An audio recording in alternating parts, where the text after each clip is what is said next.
Hi, this is Dennis with Second Chance Tackle. Today I'm going to do a video on how to service and how to upgrade a Daiwa 27H, which is the original Sealine reel. It has a compact frame, kind of compares with the Penn 310 for inshore ocean fishing. And its owner David has asked me to service it and to install the Carbontex drag washer upgrade. Carbontex washers here are by Smooth Drag. You can get these through smoothdrag.com. I think there's also sellers on eBay that provide them as well, but I tend to like to go directly to Smooth Drag for their support. Dawn over there is a great support person, and it's always nice to build a little bit of a relationship with the folks that you buy the parts from. So there you go. All right, we're going to start by taking off the exterior pieces and parts on this reel. As I do, I want to encourage you to subscribe to my channel. My channel covers all facets of reel repair, works on all kinds of reels, whether it's a round conventional reel with a level wind feature like this one, or a freshwater bait caster, or an Ocean City trolling reel, whatever it may be. I tend to cover them because the way that the channel is set up is that you look over my shoulder as we service customer reels, and whatever the customer brings in generally becomes the subject of the episode. And there's a great variety, so you get to learn a lot. There is a C-clip that holds the gear sleeve onto the bridge shaft, and there's a little washer underneath that, so make notes of that and have a plan when you are taking your pieces and parts off. Have a plan for what you're going to do with them. I have a parts tray, and I segment my parts by sub-assemblies in that parts tray so that I know where they are when it's time to reinstall. I also have a plan just in case my mind doesn't work as it should, and that is that I take pictures. Now, the pictures I'm taking are videos, but I would recommend for you use any kind of image capture device that you have, cell phone, digital camera. Hey, do a video if you like, but regardless, take pictures at critical points so that you know where those pieces and parts are and the orientation of those pieces and parts, should you need to go back and kind of reset yourself because you didn't remember that. So we've removed the handle stuff so far. We'll take off the star adjuster here. When I take these parts off, I do like to clean them up. In this case, I'm using a kitchen scrubby that's got a little bit of rod and reel cleaner left on it, and that'll take off the tarnish and the residue from that. I try to stay with the least abrasive cleaners if possible, and in this case, the rod and reel cleaner and a kitchen scrubby is all you need to get through most of that tarnish. All right, there's one more piece here, which is the sleeve. I'm going to remove that. That's got a little stuff on it as well, so we'll take care of that when we get it off. I like to clean the individual parts as I take them off and set them aside. There's 3 screws that are holding the gear side plate on now. They are Phillips head screws. This is I believe it's an aluminum frame, and these hold up very well. It's pretty much designed for salt water, and I think their heyday was the 1980s. These have been around quite some time. Of course, Daiwa still does the Sealine sub-brand today. This is the 27H. I don't know which one is comparable. There's probably a 20 size out there. There's another one that's in this series that's bigger from a level wind perspective. That's the 47H. And there's a big conventional non-level wind in the 50H. And the 50H, well, that's still a number that's being used today in the later models. 3 screws are there. We should be able to pull the side plate out now. I'm going to take a moment here. This is an anodized aluminum spool. There's a bearing back here. I'm just going to test it. I'll just take a, yep, that's running fine. Take a screwdriver and put it into the inner race of the bearing. Turn it, see how it does. While you're at it, check the teeth on that plastic idler gear there. Make sure that there's none chipped or worn or broken. These are doing fine. I'm not noticing any irregularities there. And then you can put the spool back in to turn this because they have a little click mechanism. It's kind of in an odd position there. I'm going to turn it so that I can bring the line guide over to a corner. And once I get it over on the sidebar there, I'm going to use a screwdriver to remove that cap that holds the line guide pawl. Now here's a quick one for you. If you send your reel out for service and the pawl cap is dirty on the back, kind of usually means that they didn't service your line guide. Clean that whole cap off. The residue from the reel as it's spinning, the water is on the inside track here. So that cap sits back here, and well, if somebody's just rushing through the service, it may be missing. There's a pawl in here. Typically, if you just kind of tap, you'll start to move it out. You can see how it's moving out here. I'm going to use a micro pliers here to pull it out the rest of the way. And this clearly needed attention, so it's a good thing that we've done this. You want to take a pick or something. You can see all the dirt that's resting on the shoulder here.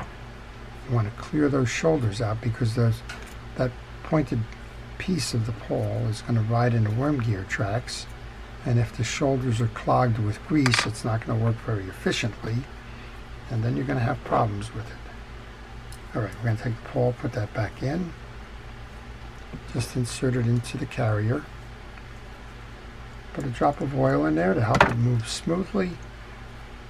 Put your finger down on the pawl and turn your line guide wheel, the idler gear. Again, it's a little tough to do it there, but you want to make sure that that pawl seats. I'm not sure if I got that yet. We'll work it through. May have to wait till I service the rest of the reel to come back and do that. Turning that spool is an option. I'm just going to tighten this up a little bit. While I do that, I want to encourage you to ask questions.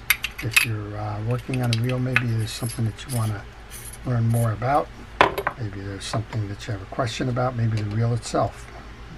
When was the reel made, etc. We're going to tighten this up. We'll see if we got that line guide working there. Yeah, we got it working. Okay. Last thing you want to do, you wanted to check to make sure that the tracks of the worm gear are clear and that it's clean. It is. So I'm just going to put some oil on there. I've been asked in the past, why not grease? Now, that's an exposed area of the reel, particularly if you're fishing in salt water. That grease will trap the micro sands and debris, and well, it just will clog the mechanism and give you more issues than it will relief. So I just stay with the oil. Yes, it does evaporate. Yes, you do have to apply it more frequently, but it does lead to less clogs and jams. All right. Backside of your mechanism looks the same, whether it's this reel, the 47 or the 50H. There is a mechanism here that is for your anti-reverse dog. There's 4 screws that hold the bridge on. You may be working on a reel that have the screws from the inside, not the outside. That's okay. The same setup pretty much applies regardless. I'm going to take a moment here to just unhook this spring, because the dog is attached to the through the screw. I don't know, maybe this one mounts completely. I'm gonna have to check that out. This one may be able to be safe on there. A lot of these you have to put that dog in afterwards. Then again, I may be confusing it with the Pen 300 series, and maybe not. All right, probably not. Okay, we're gonna take the 4 screws out of here. I took 2 of them out already. Alright, they're all detached now. Unlike the pen reels, all of these screws are just partially threaded, so it's not going to matter which position you put them back in. Oh, there you go. I was wrong. That is the short one. That is where your anti-reverse dog assembly goes, right here. So we will rehook that up when we're done. Well, the reel has got a little bit of dirt in it. It comes out just this way. It goes back in just this way. There are two springs that are your yoke springs. In the side plate here, you need to note that. Don't lose them. I'm going to wipe out whatever grease is in the case here. I'm going to reapply oil underneath the eccentric here, right where it's got the gap for the spring. Work that back and forth, and you'll be okay with that. There is no side plate bearing or anything here. That bearing is in the carrier. We're going to go remove the main gear shaft and clean this bridge up. Again, use something that's just enough abrasion on it to get the dirt out. If you need to remove this bearing, the bearing is seated in here, comes out this side, and there is a five star, if you will, 5 legs, 5-sided pentagon type thing. It's a spring clip here. You cannot remove the bearing without removing this clip. Again, I'm just going to test that just like I did the other one.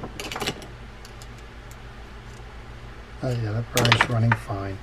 I oil the bearings, same reason as the oil gear. You can set that aside. Your dog is on the post here. When you go to reset this, the hook or beak side of the dog is going to be facing out. All right, this is kind of what we came for today. It's upgrading the reel to its Carbontex counterparts. Again, make a note where you are with this.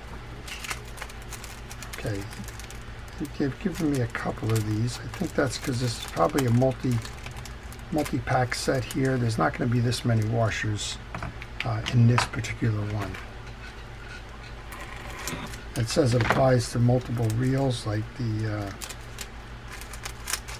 different series, so I guess maybe they just include the 2 or 3 packs. This should be a 4 washer set. You know what, I think I ordered the 2 and they put them in one package. How's that? I'm sure that's what they did. There's 2 reels that I've been asked to service here. And take it that that's what that is. All right, we have 4. These are all the same size, it looks like. They are. Just checking. And you'll notice on Carbontex washers that one side is relatively smooth, the other side is more rigid, coarse. The one that has the smooth on 2 sides is the one that replaces that washer on the bottom. And what we will do, we'll take out the inner workings of the reel, clean this main gear, and go ahead and put that back in after we swap out the washers. Okay, I'll push all of that through. These washers clearly needed replacement. Now there's tarnish on this. The metal coating is faded away, but it's not rust, it's not corroded. When you do this, clean your gear and check the teeth on the gear. Make sure that they're all uniform and clean and that there's no abnormalities there. And I'm going to use a hard brush to pull through on that. Again, checking the tracks, making sure that they're in good condition, which they are. I like to assemble the drag washers on the gear shaft. I'm going to grease the main gear before I do that. I only use fishing wheel grease. I've been asked if other greases are okay to substitute, and my recommendation is use fishing wheel grease. Do not substitute. All right, put the main gear on. And this is a traditional 6 washer set. So we're going to have 2 metal washers that have rectangular centers to them. And we're going to have one that's got the pointed exterior. Wow, this one is really in bad condition. All right, so it's going to go with the flat rectangular center is the inner one. The one with the points is called the eared washer, that goes in the middle. Then the one up top here has got a little bit of a bell on it. That's going to face up. All right, simply replace these with the new ones.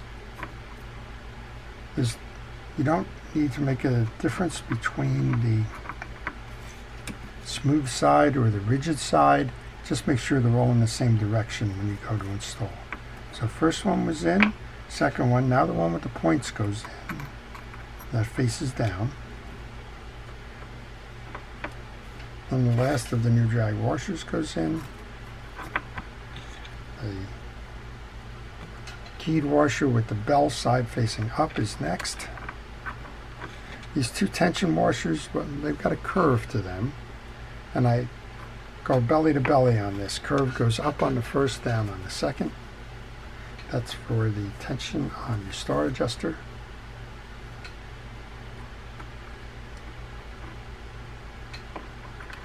And then we have that metal shield that goes over them all. I do like to return the used washers to the customer, so we'll take those, put them back into the carrier here, and not lose the other package because, well, he did send me the two, and I see that they were just covered. All right. No harm, no foul. All right, those are off to the side. Before we complete the rest of the installation, we need to clean the yoke and the pinion gear. Pinion gear is clean, it's absent of any greases or oils there. So check just to make sure that the teeth are uniform. And do the same thing we did with the main gear. Good amount of grease on it.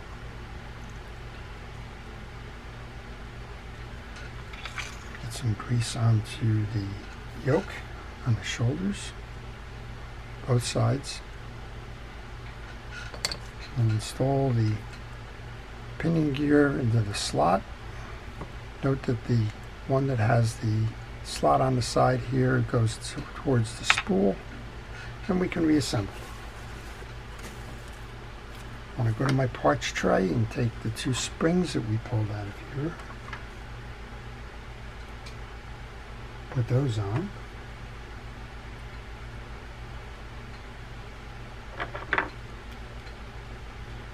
There's always a balancing act on this reel. Take our yoke assembly, center those on the springs, push down, and then our jack assembly goes on over the top. And that probably won't hold. We'll probably see it fall out before I get to install it again, but that's how it goes. We're going to take our gear then, and we're going to put that on the post as soon as we clean that post off. A light coating of grease goes onto the post. The gear assembly goes back onto the post. Again, your anti-reverse rides in the beak outside, and now we can take the spring. You usually load this by hand. Make sure that that's set. All right, time to reinstall. With your assembly there, even if it's fallen out a couple times, just go do it again. Push down on the jack. Bring your assembly for your gear side over and through. Make sure that you get that one side of the bridge. Oh, that was the cap, but that's okay. Make sure your bridge is all the way down. Then turn it over so that you can start putting in your screws. Well, I lost the anti-reverse dog screw there. That's okay. Or spring. It's kind of hard holding all of this stuff together. Some dexterity required there. Right. In on that side, I'm going to come up to the other side on top.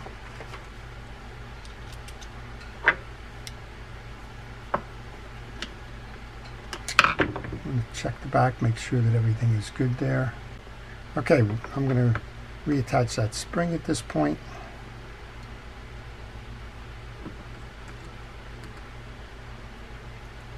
Using the pliers for that because I'm having a little trouble with my fingers there. All right, we've got everything back in. The 4 screws are in. The bridge is attached. The spring is attached. We should be able to see a nice easy turn to this now, which we are. Now we should be able to take that sleeve that fell out the other side, put that in, and we can put that back onto the reel. Before I do that, I want to make sure that we have a little bit of coverage from a grease standpoint there. Remember, goes through that bearing, comes over, and then look for where the screws are going to mount in the case.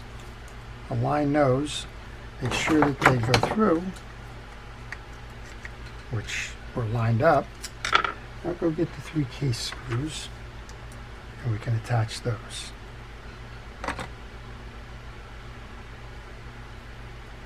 Okay, battery pack changed. Continue with those 2 screws.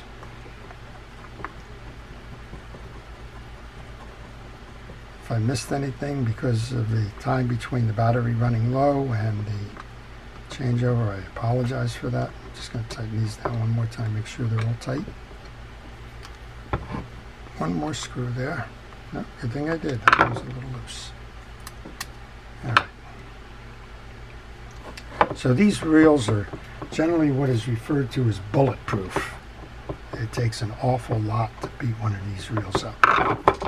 Now I've seen it, but I've seen them also used in pretty harsh circumstances. The first party boat that I ever did reels for had their 50 or 60 reels that they had in the rental fleet were all Daiwa Sealine reels. They were the bigger one, they were the 50H. And yeah, I did see incidences of corrosion and saltwater damage and the like on these, but those reels are very different than the ones that, well, let's just call it recreational fishermen use, because, well, they're not taken care of. Typically the charter boats, or on the Jersey Shore we call them party boats, that are generally open to the public. They'll generally take about 40 anglers out for the day, and well, a lot of them it's a single trip. They don't have the equipment, they rent the equipment for the day, and well, the next day that rod is out there serving another individual who joined the trip for the day. They typically is use them until you break them. That results in a lot of abuse. Tells you that they're certainly set up and geared to work in a very harsh environment, but if you have this as a recreational angler, it's your personal reel and you're using it 20 or 25 times a year, this thing's going to just work and work and work. Okay. I'm going to put the last cap on. I'm going to do a quick review of what we did here and give it a test. So the whole idea here was to show you how to service the reel, so we took the reel completely apart. We addressed the bearing in this side. We told you to check for the idler gear teeth. Then we moved over and we serviced the line guide. We told you to pay attention to the shoulders of the pole that's inside the cap here. If it gathers dirt and debris, it's not going to be very effective. We took the gear side off. We showed you the bridge. We replaced and upgraded the drag washers that were in this reel with Carbontex washers. We lubricated it all after inspecting the pieces. Put it all back together again. Well, now it's time for the test. Bring this one into free spool. Turns nice and easy. We do have a free spool adjuster here. If you want the spool to spin faster or slower, you can turn this clockwise to slow it and counterclockwise to speed it up. This one seems like it's got the right speed. And well, let's go into gear. This one turns free and easy, which is a kind of a trait for these 27Hs. They're just beautiful reels. If there's any complaint that I get on it is this handle's small, and people look for the leverage handles, and while this reel is 30 or 35 years old, nobody's making leverage handles for them that I'm aware of. It does have that rectangular insert there. You could measure it and perhaps find a universal handle that is bigger, but you know what, I kind of like the feel of the reel just with that handle as it is. So we're just going to make sure that it's working as it is, get it back to David and let him take it fishing. Then of course I got another pack here which I'll be doing a second reel for, but that's kind of the way it goes. Well, to wrap up, I want to thank our public safety workers, our EMTs, our fire, or first aid, police, rescue squads, for making the career choices that they have and doing their job so well. Also want to thank everybody who's watched and continues to support the channel. And I want to welcome everybody who may be thinking about subscribing by encouraging you to do that. I want to wish everybody fun times on the water, great times fishing. This is Dennis with Second Chance Tackle. Have a great day.